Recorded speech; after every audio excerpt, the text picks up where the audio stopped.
আয়েশা, বিয়ের আগে তোরে কিন্তু আমি 3বার স্বপ্নে দেখছিলাম। বড্ড খুশি হয়ে গেলেন আয়েশা। এরপরে বললেন, 3বার স্বপ্ন দেখার পরে তোমার ব্যাপারে মনের মধ্যে কেমন কেমন যেন ভালো লাগে।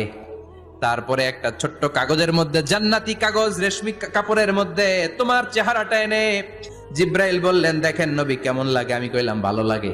কার মেয়ে? আপনার বন্ধু আবু বকরের মেয়ে। বিয়ে করবেন নাকি? বিশ্বনবী বললেন, ও জিব্রাইল, তুমি যদি ঘটক হও, আল্লাহ যদি হয় কাজী, আমি মোহাম্মদ বিয়েতে রাজি। বিয়ে হয়ে গেল, কিন্তু ঘরে দামি ফার্নিচার নাই, টাকা পয়সাও তেমন নাই, কিন্তু আছে খালি সুখ। এত ভালোবাসতেন মা আয়েশাকে। মা আয়েশা গ্লাসের যেই জায়গা দিয়ে পানি খেতেন, বিশ্বনবী ওই জায়গায় মুখ লাগিয়ে পানি খেত। মা আয়েশা গোশতকে হাড্ডি ফেলে দিলে বিশ্বনবী ওই হাড্ডিটা নিয়ে চষতে শুরু করে দিত। এক বালতি থেকে পানি নিয়ে দুইজনে গোসল করত।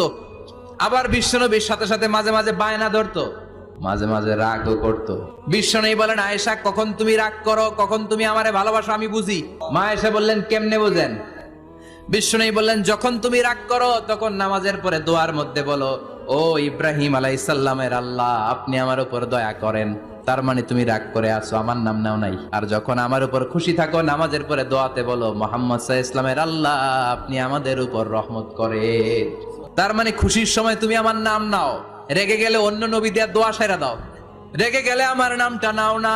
মা আয়েশা বলে, নবী গো, আমি তো শুধু নামটাই মুখ দিয়ে নেই না, কিন্তু কলিজা থেকে তো আপনারে বাদ দিতে পারি না।